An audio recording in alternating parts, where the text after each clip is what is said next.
Hello, everybody, and welcome to The Left Speaks. Today is April the 25th, 3 months and 3 weeks removed from the insurrection on January the 6th, for which there still have been no consequences for former President Donald Trump for inciting the riot. Today, we're going to go over DC Statehood, whether or not we should add a 51st state, the District of Columbia. We're going to go into the arguments for and against it. As always, we're going to provide sources. We're going to look at some videos. We're going to have Republicans who argue against it. We're going to have Democrats who are arguing for it. And we're going to try to find the truth of the matter and what is most fair and democratic and American regarding voter representation in Congress. After that, as always, phone lines are open now. If you need to jump in, the audio's there. We'll have a discussion with anybody who wishes to have a discussion regarding it. And then, of course, last week's topic, policing and Black Lives Matter in America, is also open as well for discussion. Today may be a shorter show. It depends entirely on the amount of calls we get. DC Statehood seems pretty open and shut in terms of being a case to me. I don't see a good argument against it. But like I said, we'll go into the best ones that Republicans are presenting currently. Past that, welcome everybody. I appreciate you being here. And thank you, Dash Mickey, for jumping in the chat already.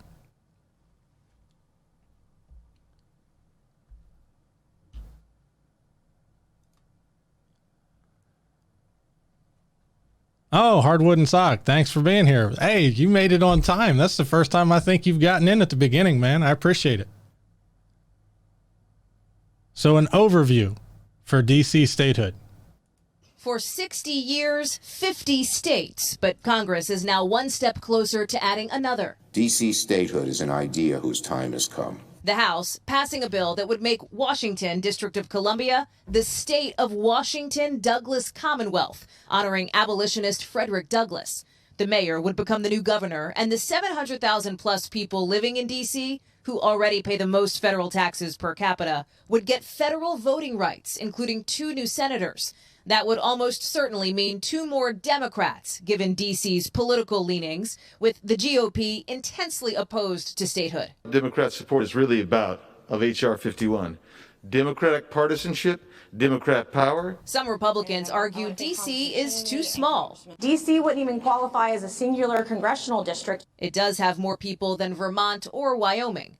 Some have argued D.C.'s not Wyoming. Wyoming is a well-rounded, working-class state. Democrats blast that as thinly veiled racism. I had no idea there were so many syllables in the word white. And one Republican argued this. D.C. would be the only state without an airport, without a car dealership. D.C. does have car dealerships, and the Constitution doesn't mention those anyway. As for the Founding Fathers, some conservatives say they never intended that the nation's capital become a state. Anybody who knows a law book from a J. Crew catalog knows it's unconstitutional. Constitution that says the district cannot become a state.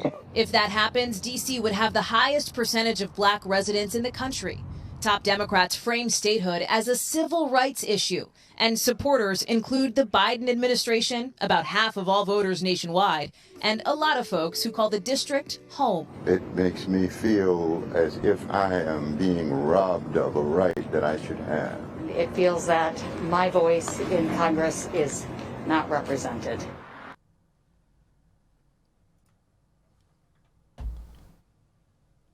So a lot was covered there. Brief synopsis. DC, the District of Columbia, has 700,000 people in it. That's more than 2 other states, Vermont and Wyoming, and it's equivalent to the state of Alaska. It doesn't have a lot of land. It wouldn't be a very big state if we were to add it as a state, obviously. My response to that is people vote. People get representation, not land. That's the whole point of a democracy. We got rid of that whole property requirement when it came to voting a couple hundred years ago. Okay. The stuff about not having a car dealership, while blatantly false, DC would have car dealerships, is also completely and entirely irrelevant. There's nothing in the Constitution that requires a state to have a car dealership.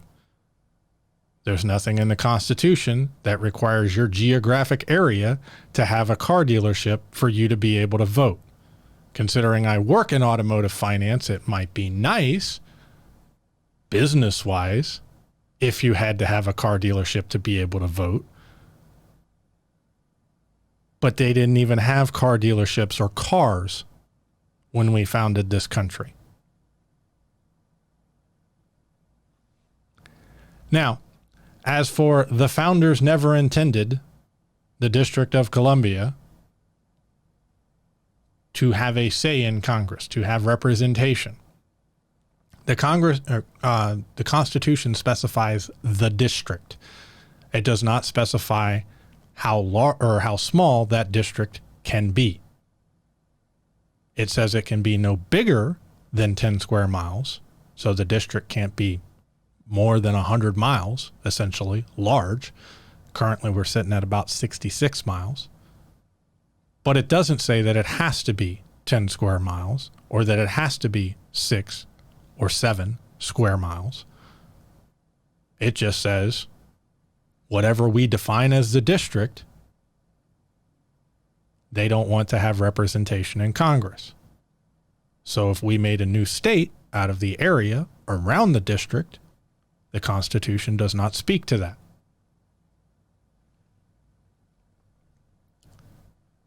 Dash Mickey, they're just making excuses now, worried about airports and car dealerships. I tend to entirely agree with you. The only consistent Republican argument I have heard against DC statehood that holds any logical sense to me is that it would add 2 Democratic senators. That's the short version. There doesn't seem to be any constitutional grounds, since we can define the size of the District of Columbia however we would want. The best argument is the Constitution one.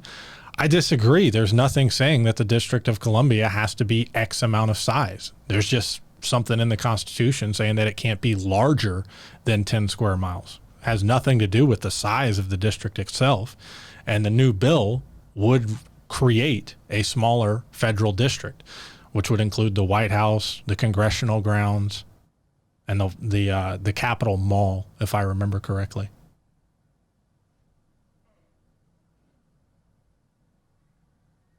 I agree the Supreme Court could interpret the Constitution for the meaning of the district, but the Constitution is very plain on it.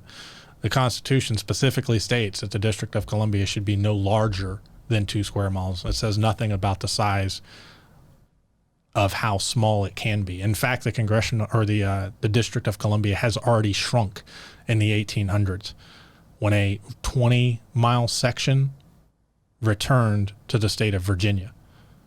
So we've already shrunk it once. It started off with just the ground Maryland gave to the feds. Then Virginia added 20 miles. And then when, the people in Virginia were worried that the District of Columbia was going to outlaw the slave trade, they said, peace. We want to go back to Virginia where slavery is still legal. And they went back to Virginia. So they're no longer considered part of the district.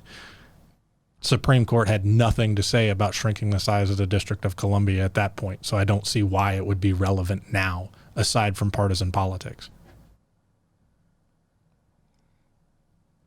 More importantly, federally, these are the highest taxed citizens in the nation, federally taxed, and they have 0 voting representation in Congress. They have 1 member of the House who can't vote. They can go in and say, hey, we want this, but they have no actual voice. They don't get to vote on anything. It is literally the definition of taxation without representation. And in this country, as I recall, we fought a whole war about that concept specifically. So like I said, I am hard-pressed to see a good argument against making DC a state besides we don't want 2 Democratic senators. And in this country, in a democracy, you don't get to say, hey, those people don't get voting rights because I don't like the way they're going to vote. Democracy doesn't mean you always get your way. It means you get a voice. And right now, the citizens of the District of Columbia have no voice. And they pay federal taxes more per person than you or I do. I'm not going to get a big pushback from you on this one. Good, then call your congressman and tell him you support it.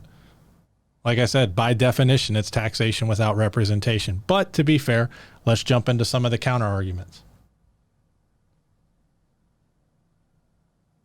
This was an interview on Fox News. The anchor kind of screws up and inadvertently makes the case for DC statehood. And then we're going to look at the congressman, the chair for Ways and Means, if I remember correctly, Republican chair, arguing against it. Let's bring in Kentucky Congressman James Comer. He's ranking member of the House Oversight Committee. So they'll argue that, as Nancy Pelosi said, residents of D.C., they pay taxes, they serve in uniform, they contribute to the economic power of the nation. Why shouldn't they be a state? Let's hear what you have to say. Well, they shouldn't be a state because our founding fathers made it clear they wanted the capital city to be independent of any states. Washington, D.C. is the best represented city in America in Congress. Each member of Congress spends over half their year in Washington, D.C. If Washington, D.C. needs something, then the members of Congress will make sure of it. Plus, the 23rd Amendment gives Washington, D.C. 3 electoral college votes in the presidential election. So pound for pound, Washington, D.C. has more influence than any major city in America on presidential elections. Okay, but so if you live there, though, like I used to for a long time, members of Congress, like somebody from Kentucky, for example, doesn't necessarily represent my interests in the city. I'm not arguing for DC statehood. Right. I'm just saying these are their arguments. So if you're a resident there, it seems to make sense to you, to them. I get your point of view in terms of the founding fathers, but the other issue is this leads to, presumably, more Democrats in the Senate and tipping that balance of power.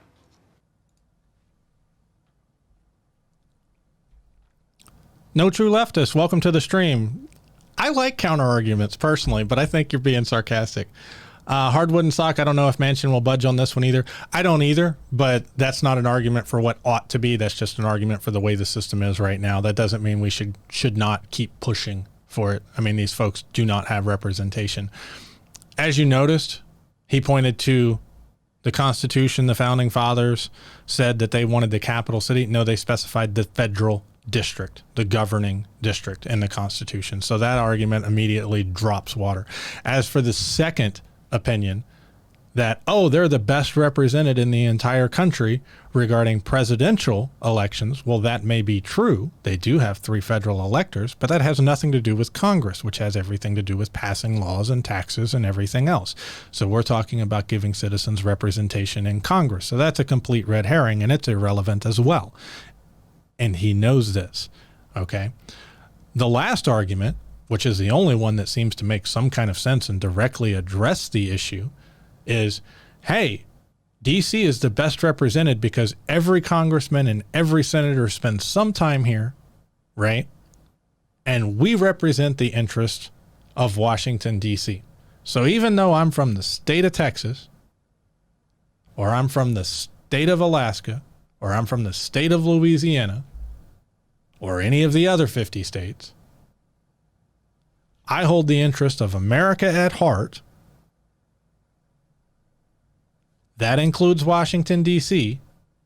So Washington, D.C. is getting the best representation out of any place in the country.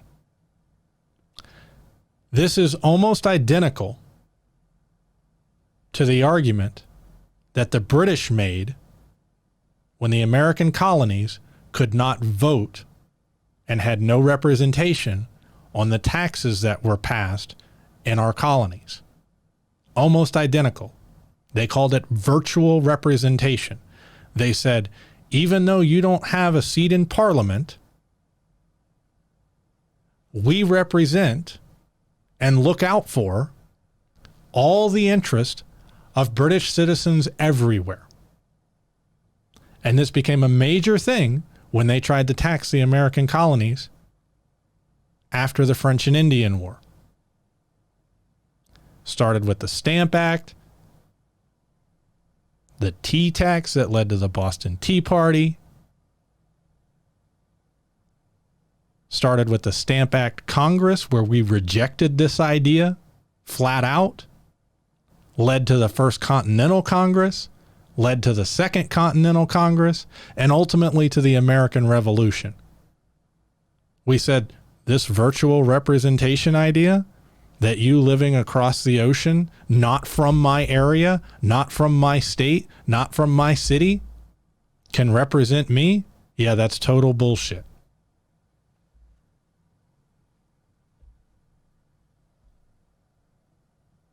And so take all of this together, and it sparked a debate among the colonists whether it was just and right to impose taxes on the colonists who had precisely no representatives in Parliament. And this is where we get the famous phrase, no taxation without representation. Like somehow, somewhere, the colonists had gotten this crazy idea that they were involved in a social contract with their government and had natural rights that could not be violated. And where would they get such foolish ideas?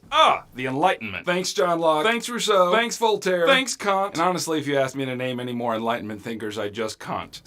Anyways, the colonists started protesting all this taxation without representation. British officials argued right back, oh no, you don't understand. You all are represented, but it's virtual representation. To which the colonists responded, son, you're heading the right way for a virtual smack bottom. But to the British, this made perfect sense. The members of Parliament, even though none of them came from the colonies, represented not necessarily locations, but rather the interests of all British classes. But colonial leaders were all like, nuh-uh, and argued that the only people who could truly represent their interests were those who were from the colonies. So to be clear, there was a big discrepancy between how the British understood representation, which is to say by classes of people, and how Americans understood it, which is to say by location. So back in the colonies, there were a few organized groups that started to give voice to these protestations, namely the Sons of Liberty, the Daughters of Liberty, and Vox Populi. And these groups included in their ranks all manner of folks like merchants and traders and artisans, and they sprang up especially in response to the Stamp Act. And one of the results of this more organized resistance was the gathering of the Stamp Act Congress in 1765, which included 27 delegates from 9 colonies. So basically, recapping what I just said, I don't care if you live over in Britain and you think you can represent my interest here in the United States. You don't live here. You can't. Americans had a fundamentally different understanding of what representation meant. And they wanted you to be from the area.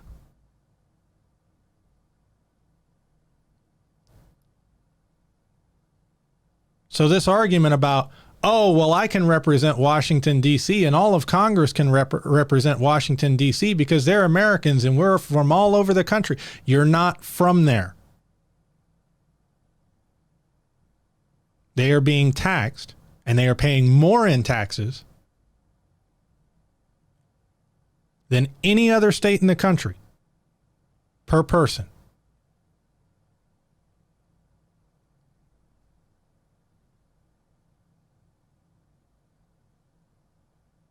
And we rejected this argument of virtual representation right about 1776.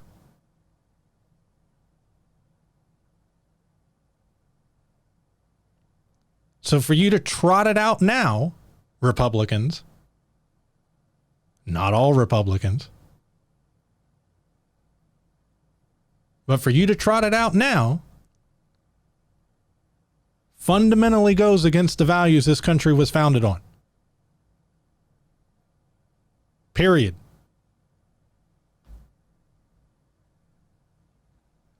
Just for kicks, you'll try to think of arguments against it. Hey, I've been trying to find them, brother, so more power to you. I agree with you. I've been trying to think of arguments against it too.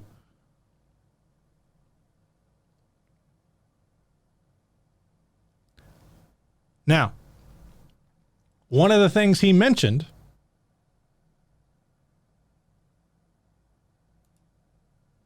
was the Sons of Liberty.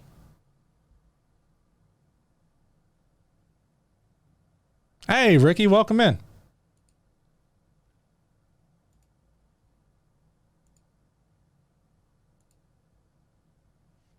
So who were some of the members of the Sons of Liberty? We've got Samuel Adams in there. We've got Paul Revere. We've got John Hancock, Patrick Henry. I recognize a lot of founding fathers involved in this.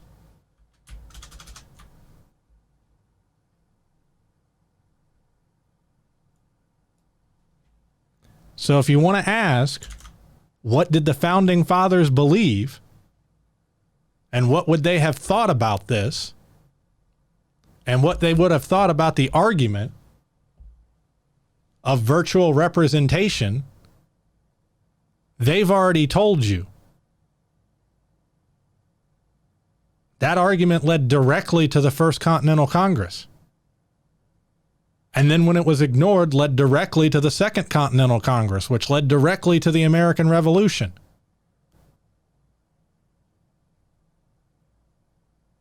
You don't get to tax people if they don't have representation in Congress, if they don't have a say in the laws and the taxes.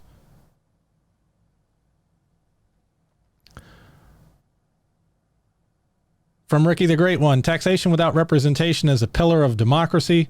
I mean, why else rule if you can't do it without the consent of the masses? The King of England in 1776 would have agreed with you. Hardwood and socks. So if the federal government if the federal government would decide to not tax the residents of DC, would your argument still hold? Potentially, no. But they're American citizens subject to American laws. So unless you're going to exclude them, See, I'm in favor of Puerto Rican statehood too, if they want it, which recent polling has seemed to show that they do. I don't see a reason to artificially limit statehood for American citizens who want to become full participants in the American government.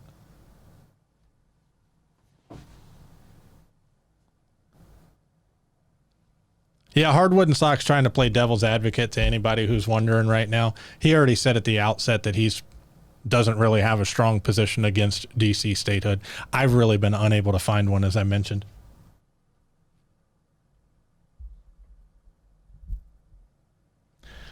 So let's look at what the real opposition is. We're going to go back to that same interview. This vote this week on making Washington, D.C. the 51st state is about one thing: creating 2 new Democrat Senate seats. That's all. We can argue the merits. I can give you dozens of reasons why it's a bad idea. But at the end of the day, it's all about a Democrat political power grab to create 2 new Democrat Senate seats so they can end the filibuster and they can pass all the liberal progressive legislation that Nancy Pelosi's forcing down the throats of the Democrats in the House. So I'm going to do everything in my power to be against this bill, and I think every Republican in both the House and the Senate will vote against DC statehood. Do you see this idea linked to the idea that we talked about last week about packing the court? Absolutely. When you have Joe Manchin already on the record saying he's not going to support ending the filibuster and he's not inclined to vote to pack the court, then the Democrats realize they need to go to Plan B. And Plan B is to create 2 new Democrat Senate seats. And with respect to representation in Washington, D.C., I'm the ranking member of the House Oversight Committee. Eleanor Holmes Horton is on the committee as well. And she is a very vocal member of the committee. So Washington, D.C. has a delegate in Congress. And again, I don't think there's a city in America that's better represented in Congress than Washington, D.C. Eleanor Holmes Horton does not get to vote. She gets to sit there and say things. She doesn't get to vote. So she does not have a voice representing DC in Congress. Virtual representation that Representative Comer there alluded to again was one of the things this nation rejected at its founding.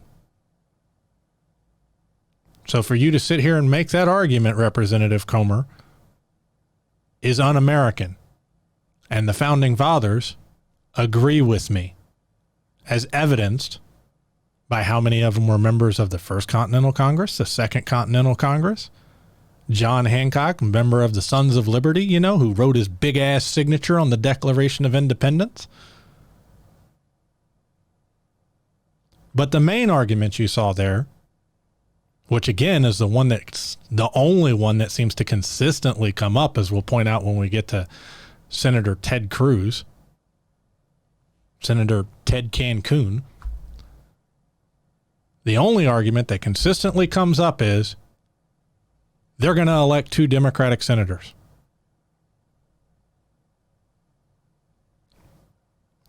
Tough shit. You don't get to tell people they don't get to vote because you don't like how they might vote. I don't get to tell the state of Texas or the state of Oklahoma or the state of Alabama that they don't get any senators because I don't want any Republican senators in the Senate.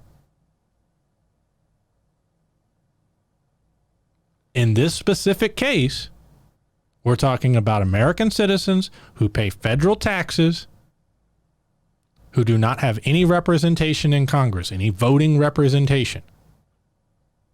Nobody's talking about taking California and splitting it into 2 states so we can add 2 Democratic senators.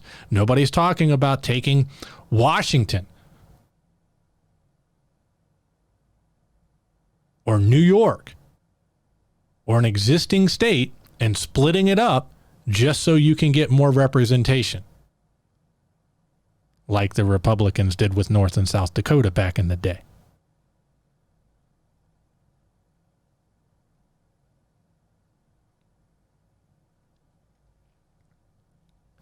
And there is nothing inherently about DC that says it would have to vote Democrat forever. I bet if DC had gotten statehood back when the Republicans were against slavery, if black people had been considered citizens back then, it would have voted Republican. You might have to change your policies to appeal to those citizens with their newfound right to vote and representation in Congress. And you might not want to change your policies. And you don't have to, but they don't have to vote for you if you don't. You don't get to tell people they don't have a right to vote just because you don't like how they might vote.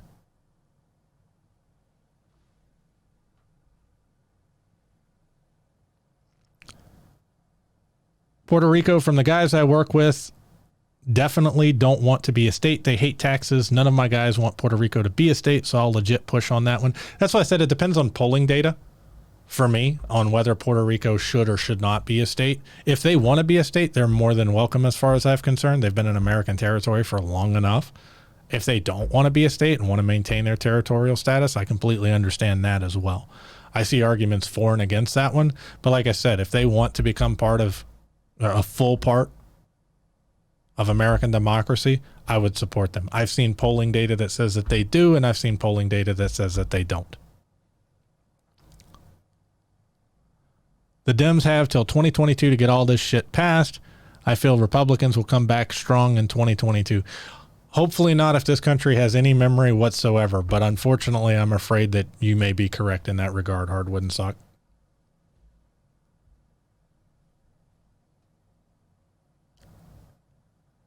Ted Cancun up next. And DC statehood, their push here is part of a broader effort. We have Democratic control of the White Houses and both houses of Congress, and their number one priority, it's not COVID, it's not vaccinations, it's not reopening jobs, it's not getting kids back in school, it's not doing anything substantive. Their number one priority is they want to stay in power forever. So you look at what they're pushing.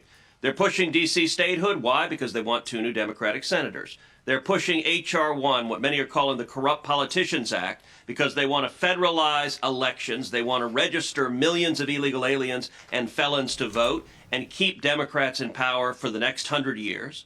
and they want to pack the U.S. Supreme Court and add 4 new left-wing justices because they want to change the rules and maintain power. That's their priority, and it's not what they should be doing.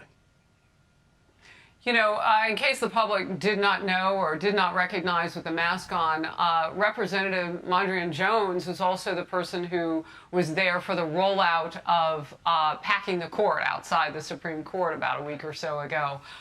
Those remarks are getting a lot of heat today. And so I'm curious, when it makes its way to the Senate, what really happens in terms of the rhetoric here?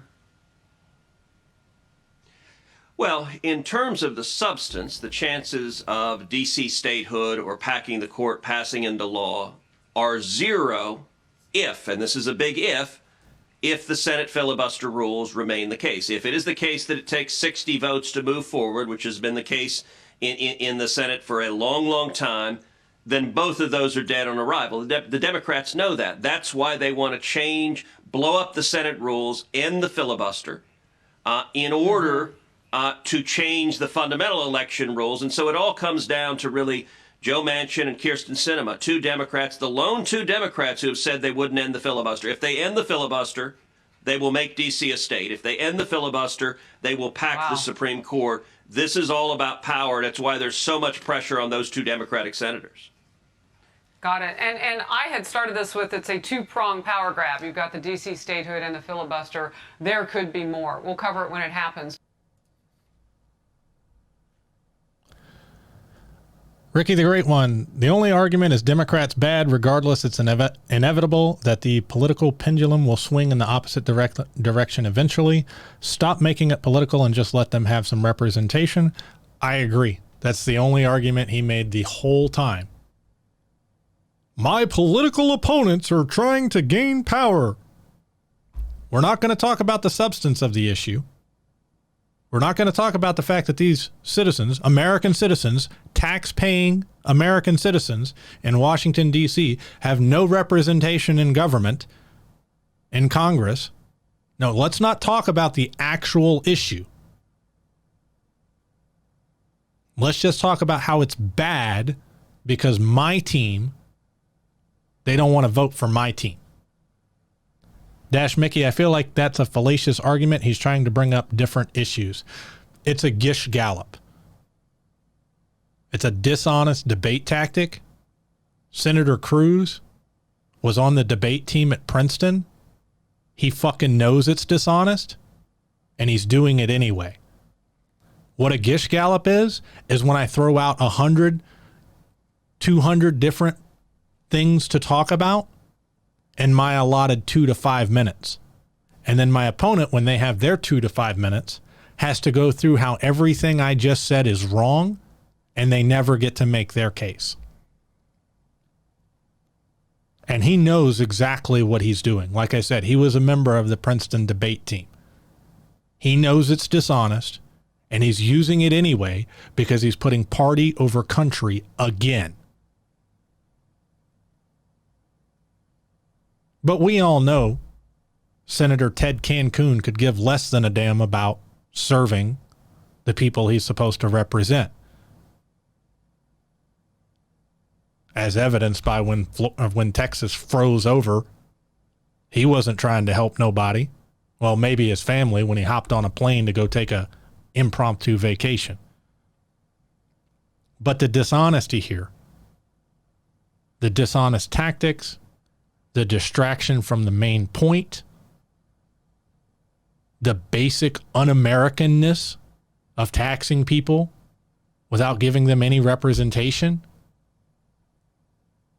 He doesn't want to address any of that.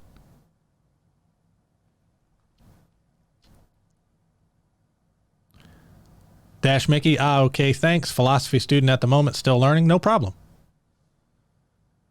Very true. Ted Cruz is just selfish. Ted Cruz is about party over country and power for Ted Cruz. And both parties in Congress hate Ted Cruz. Republicans and Democrats have both come out saying he's the most hated member of the Senate. And after what he did during Texas, when Texas had its crisis, not a month ago, might have been 2 months ago now, where Texas froze over and he was just like, peace. I'm going to take me, my wife, my 2 daughters, none of whom are toddlers or infants, right? We're talking like, I think it was 11 and up. And we're just going to off to Cancun. And then when it's scheduled to get warmer in Texas, we'll come back. And we're going to leave the family dog in the house to freeze to death potentially. Ted Cruz doesn't even give a shit about his own family dog. That ought to tell you everything you need to know about Ted Cancun. From Ricky the Great One, in the words of fellow Republican John Boner, Ted Cruz, go fuck yourself. Yes, exactly. Former Republican Speaker of the House, if I remember correctly. Oh, Ricky the Great One got nabbed by Streamlabs. That's a direct quote. I'll give him a pass. I'm sorry on the mod catching you. Dash Mickey tried to let that one through. Yeah, I need to work on the language on the mod. I really don't mind foul language, especially when it's a direct quote from one Republican to another.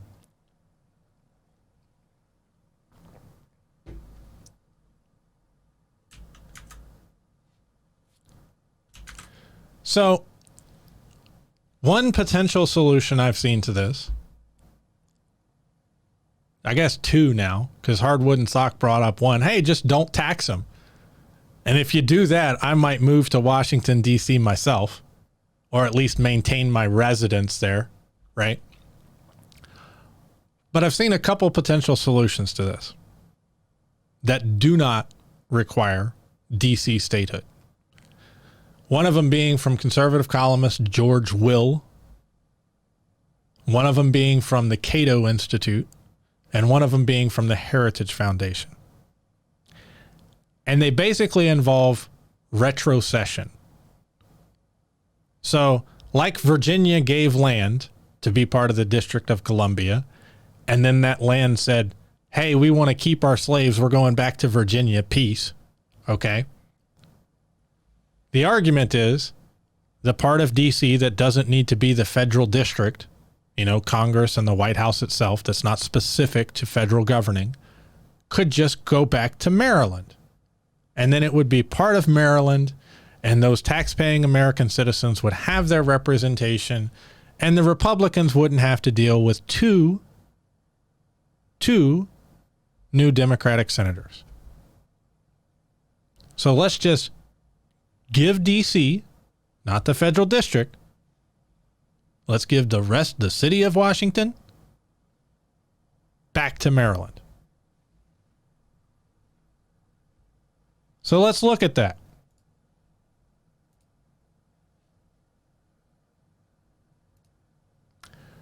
The last polling I found on that was from 2016, specifically question 22.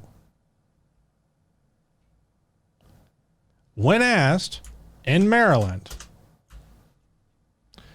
would you support or oppose Maryland annexing Washington, D.C.?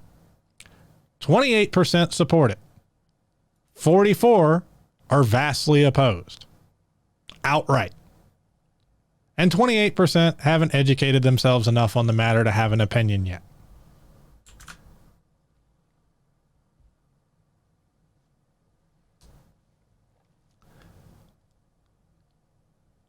The problem with this is,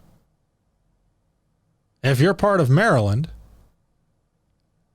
and you add a big-ass city, it's going to influence your state politics in a way that your state is not currently having to consider. So the easiest way to picture this, let's pretend you live in Arizona, right?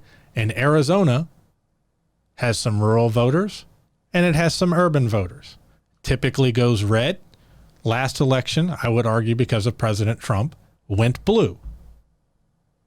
If I suddenly took the city of Los Angeles, California, and magically made it part of Arizona, all of a sudden everybody who lives in Arizona loses a lot of voting power Because every politician that's running in Arizona, there's a lot of voters in Los Angeles.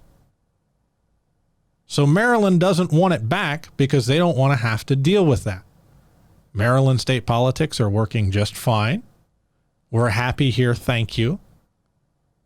We don't want you dumping a bunch of voters and a bunch of land back in our state that hasn't been a part of our state for 150, 200 years now.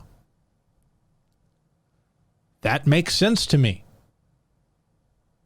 If I'm a voter in Maryland, if I live in Baltimore, or if I live in the county, I don't want my politicians all of a sudden having to cater to the whims of people in DC.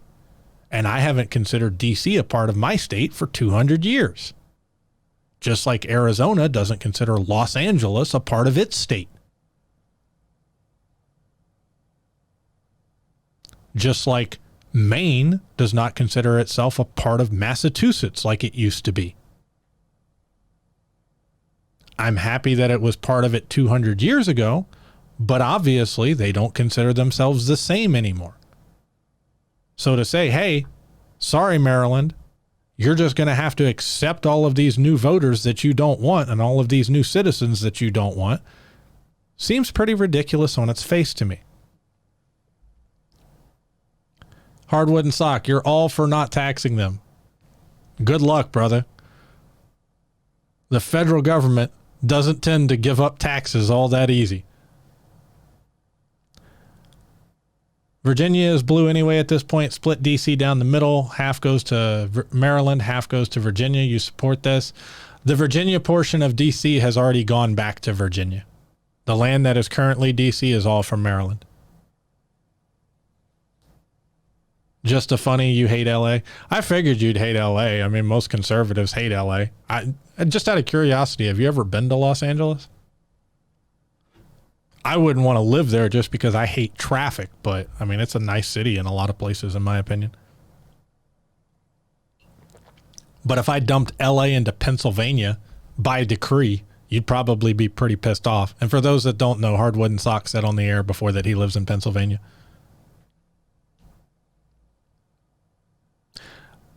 For Murky the Great One, not taxing them would be catastrophic and lead to further inequality. LA is a sad city. Oh, you used to be a flight attendant? You've been there plenty of times? Cool. I like the parts of LA.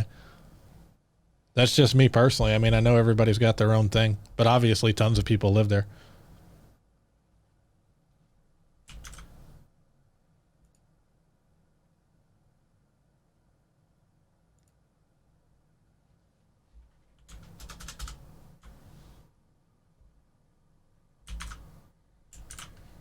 So a short graphic. In 2018, the district paid over $26 billion in federal taxes, more than 22 other states. 22. But does not have congressional representation and how that money is spent. Again, they're being taxed without representation. And they paid more than 22 other states. That's almost half. 86% of the people who live in DC are in favor of becoming their own state. They've been paying taxes for a long time now. Longer than the colonies did to Britain before the colonies jumped up in arms and revolted.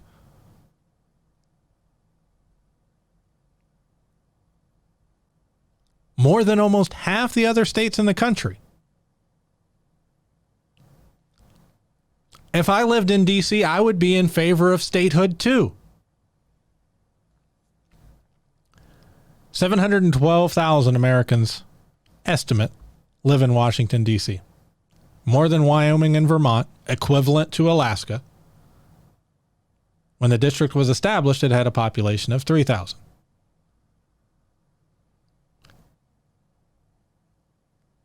All D.C. laws can be overruled by Congress currently without the protective rights of a state.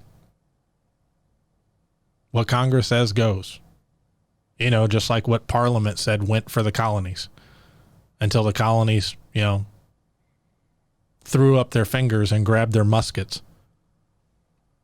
Is it constitutional? Yes, the Constitution only dictates an upper limit on the size of the nation's capital. DC has already shrunk once before in 1846, as I've mentioned, when the western half was returned to Virginia because they were worried about DC outlawing slave trade. Is it financially viable?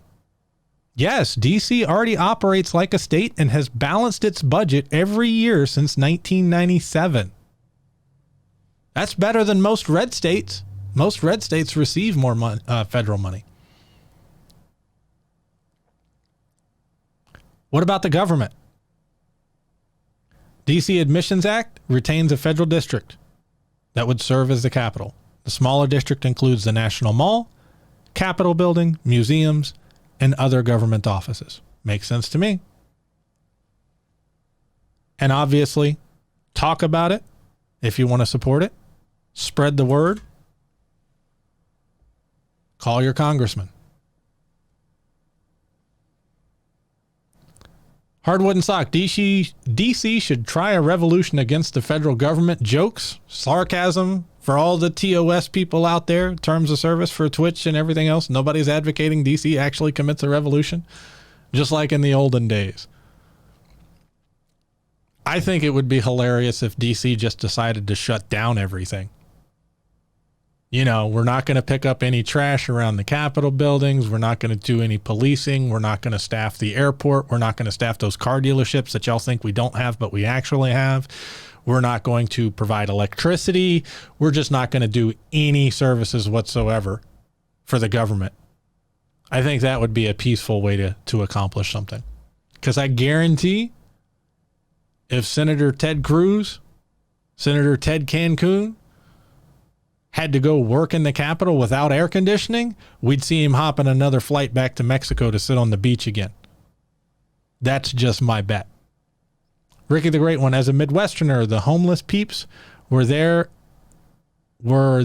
epitome of destitution and the failure of proper safety nets. True, red states are paid for by blue states. Absolutely. The Heritage Foundation did track that for years. Texas was the last one that was contributing to the federal budget instead of receiving. And then magically they decided to quit tracking it. Hardwood and Sock, really poor leadership there too. Red states feed blue states though, kind of a trade-off. I don't know how you mean red states feed blue states. We're talking money. All the blue state or all the red states receive more federal dollars. For every dollar they put in, they receive $1.01 to $1.02 to $1.03 to $5 back. The time for silence is over. Oh, thanks for the host. With the consolidation of farms, that argument is shrinking with farming. Oh, he's talking about physically feeding people with farming? I mean, that may be true, but kind of irrelevant.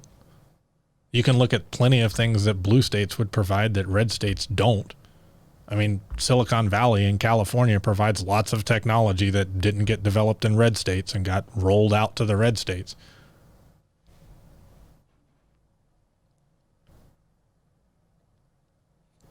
Not to mention not every red state has anything to do with farming. I don't see a whole lot of farms in Alaska.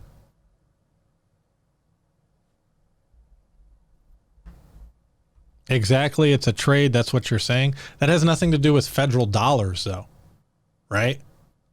If Nebraska provides food to California and California provides internet, you know, the creation of PCs to Nebraska, it's not a dollar to a dollar. We're talking about services rendered here. Oil ain't food, brother.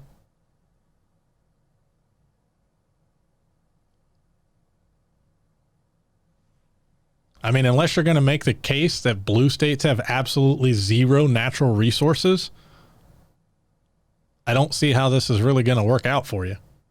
I really don't.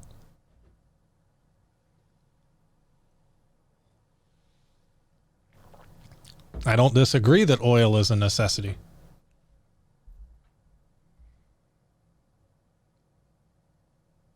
California has oil too. Like I said, there are plenty of blue states with natural resources. I don't see what the point is here. Because we have natural resources, we should pay less in supporting the United States government as a whole. Seems kind of ridiculous. You're trying to argue here, leave you alone. Are you playing devil's advocate again, my friend?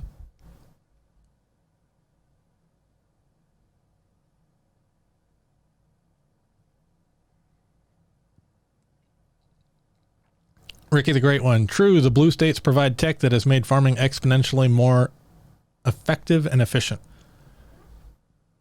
Yeah, and we also subsidize the hell out of crops in general.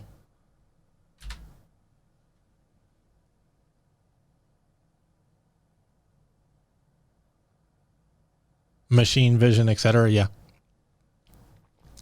Well, the fact that Texas was, while it was a blue state, contributing to the federal budget, and then when it became a red state, or went back, I should say, to being a red state, it ceased contributing to the federal budget, points to the fact that this is just politics and has nothing to do with the actual resources within the state.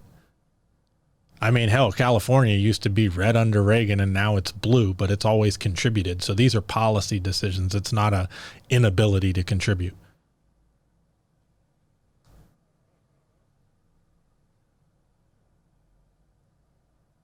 Three minutes until the break, everybody. And then we'll jump into calls. I think I've finished making my case for DC statehood. At least I haven't found a good argument against it. And anybody who's not already, like, follow, subscribe on social media.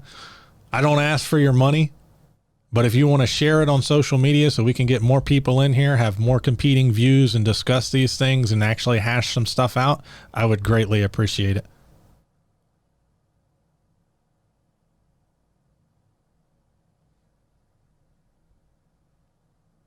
You're not going to call me on DC, though? All right, well, I may make you say it live on the air that you support DC statehood. What do you want to call about? Just out of curiosity.